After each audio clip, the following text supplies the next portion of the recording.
Akkam jirtu nagaa keessanii har'a bakka nani jiru yookaan itti argamu biyya keenya biyya gaarii biyya daadhii baadiyaa keenya magariituu lalistuu hundaan badhaatuu guutuu keessatti nan argama.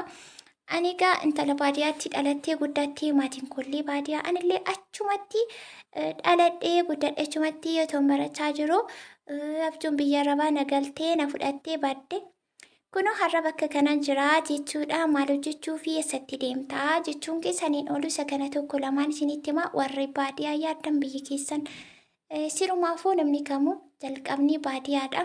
Boorri magaalaa baadiyyaadha. Utuu baadiyaan hin jiru ta'ee magaalli jiruuf jireenya hin qabdu. Baay'ee ulfaata jireenya magaala keessa akka ta'an ilaalan miti wanti hundumtuu yerootti dhufanii qammasanidha. Kan addaan baafamee beekamu gaarummaa fi yerummaan achi keessa jiru. Mee warri mana kanaaf haaraa taatan sabiskiraabii gochuun maatii keenya miseensa keenyatti dabalama. Hundi keessan ofiidoo laayik sheer gochuutiin daawwadhaa bakka deemaa jiru maal akkan fuudhuuf deemaatii jiru haga xumuraatti erga daawwattanii yaada keessan hasaabas taayitii koomentii jalqabumarra waan argitan ilaaltanii koomentiin kennina baasoo nama kamiifuu taanaanu haga xumuraatti ilaaltanii boodaadha. Asii bakka kanaa qoraan fiduu naqa ijoollee wajjiniinii jechuudha. Baadiyaan egaa xaaxaa hin qabu waan hundumaa gadi ba'anii argatu. Qoraan asuumaa, shunkurtiin asuumaa, dinnicha asuumaa wanti hundumtuu jechuudha gadi ba'anii argatu. Jireenyi kan akka baadiyyaatti hin jiru. Magaalaa keessi baay'ee ulfaata. Keessattuu amma qoraan immoo hinuma hin jiru jedhanii magaalaa keessaan iyyuu kasalli buddii ta'ee innumtiyyuu kasaluma sirriiyyuu miti daakuudha caccabaadha waan miiqimatu. Asii immoo kunoo qoraanii asitti naqatanii kukkutanii falaxanii mana kana keessa naqatanii jiru. Qoraan foo deemaan jira jechuudha ijoollee faana. Jalqaba roon biddeen tolchu argitaniitu garuu ani karoorri koo kana manaa bahee qoraan fiduu naqe malee biddeen tolchuuf hin deemne. Garuu immoo yeroo ol deebinu tokko kushiinaa keessatti isa ittiin goree achi goree waan akkan hojjedhe. Isinummaan iyyuu ni ilaaltu jechuudha. Ani baadiyyaarra argan bahee hojii akkas ergan dhiise waggaa 10 ol ta'eera yoo xiqqaate jechuudha. Dura garuu baadiyyaa keessatti dhaladhee achumatti guddaadhe hojii kamuu narraa hin hafu kan dubartii kan dhiiraa hin jedhu.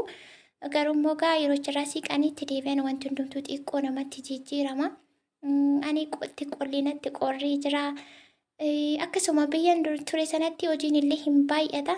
Hojii kamuu nan hojjedha garuu xiqqoo na dhukkubaa nyaatallee na nyaachisu amala na dhoowwaa yeroo mana yaalaa deemu viitaaminii qabdu maaliin qabdu waan akkasii kootu natti baay'isu as yeroon dhufu xiqqoo qorra dandamachuu nan dadhabe natti fakkaata jalqabarra garuu inni kaleessaaf hin har'aa tokko miti har'atti babbaree waan hundumayyuu jalqaba wanti isin ajaa'ibu bishaan qorraa gun sodaadhe bakka baay'ee tokko hin qorra adeemsa keessa immoo na yaadatee jechuudha lakkaata sii deemtee asii baatee sirraan fannee turre naan jedhanii na simachaa jiru itti babbaree jira magaalata waaqayyo kunoo qoraan as keessa tuullatanii baardaa fi falaxanii kukkutanii as keessa naqatanii jiru warri baadiyyaa keessa jiraatan egaa caakkaallee yoo dhaqanii fudhatanii magaaluu yoommoo caakkarraa fagoo ta'es warri muka qaban kaan immoo bitanii haala kanaan cicciraniitu naqatu jechuudha. Kun ijoolleen kos immoo qoraan eeggachaa jiru. Akkan itti kennu barbaadu hundi isaanii ana jechaa jiru. Yaadni ijoollee warra akkasii kan warra baadiyyaa keessa jiran.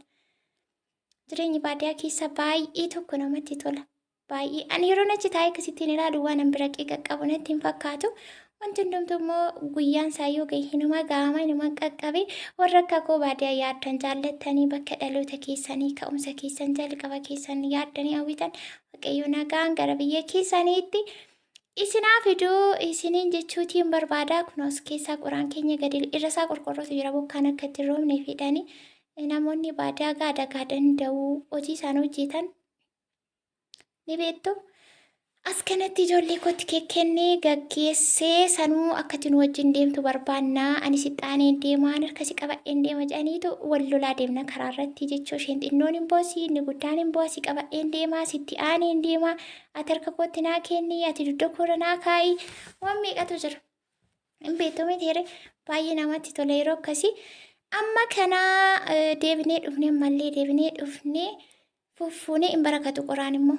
Ittiin hojjetamaa jira waan ta'eef hin barakatu ammallee deebinee dhufnee fuunee amma kunoo gara manaatti deebineetu galaa jirra jechuudha. Yeroo ammaa kana immoo waqtiin isaa birraa mitiire birraa yeroo hadaanii garuu hadaanii gara xumuramaa jira yeroo boqqolloon asheetiin fa'aa hagadaan fa'aa jiru akkasumatti yeroo bakkee keessa deemtan fooliinsa baay'ee tokko namatti tola bakka wanti hundumtuu uumama. uumamaa yookaan immoo naachuraalii jedhamu baalumtillee jechuudha. Baalumtillee anatti inni xurgaa mala akka ta'e hin beeku. Bakka biyya akka yaadattan nama godha wanti hundumtiyyuu. Kunoo amma kana galaa jirra gara manaatti. Gallee isa booddee aduun immoo guba. Gara guyyaatti siqee jira naannoo sa'aatii 5 booda akkasumatti fakkaata. Baay'ee guba. Amma immoo akka dadhabuuyyuu ta'e. Dadhabu garuu qoraanicha ijoollettiin akkasirraan fuune jettaniin akkanatti hin kolfine. Namni harkaa fuudheen jiruuf immoo kun fuudhee galee asitti immoo tokko kushiinaa keessatti hojjechaa jirtiyyuu akkuma isiniin jedhe karoorri koo biddeen tolchuun manaa hin baane garuu immoo yeroon darbu tokko kushiinaa keessa jirti.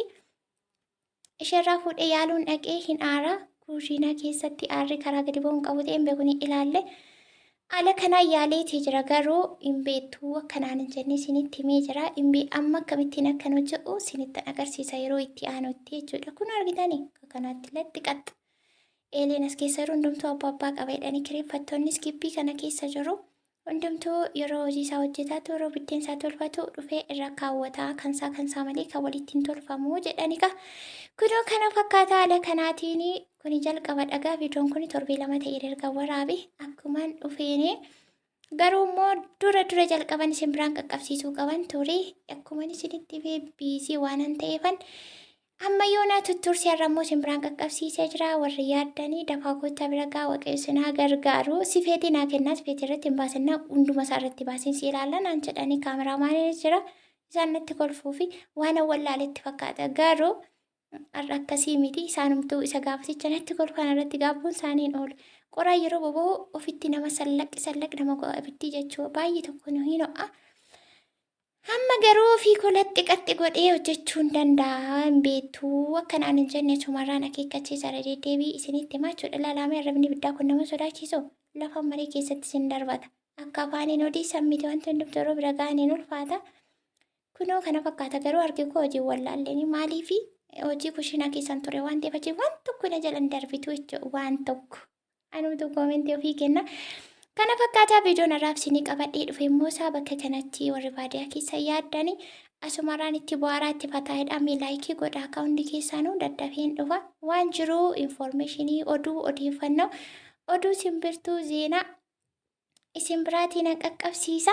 Laayikii godhaa sheerii godhaa warri maatiin taanii akkasuma warri lakkoofsa bilbilaa kun gaafatanii lakkoofsa bilbilaa yeroo hundaati kanan asirratti maxxansu yeroo hundumaati keessattuu karaa sharafaa maallaqaa wal qabate yeroo baay'ee isinii kenneen ture waan ta'eef pilees viidiyoo yeroo ilaaltan yookaan dhaggeeffattan aga xumuraatti daawwadhaatii achi keessaatii argattu warri na dubbisuutii barbaaddanii gaaffii adda ta'e yoo qabaattan gama koomentiin illee na gaafachuu danda'u. Kunoo argitan isheen arrabuma ibiddaa kana keessa akka isheenitti sayyoo harka wayyaa ishee gabaabaa ani gaggabe lafa maree dhibbina gochuuf. Kunoo kana fakkaataa bakki ani har'a isinii fide isa kanaa jechuudha. Yaada keessan immoo nan ilaala yeroo ibiddi qabbanaa'u ittan dhufani irraan fo'a yeroo immoo ibidditti ho'u immoo intinaan go'a. Maqaa isaa irraan achi siiqaa jechuudha. Amma na bokokkee aduunis diidaa hin ho'a nan ba'ee isa booda hin gallee kana fakkaataa deebi'een dhufa baay'ee.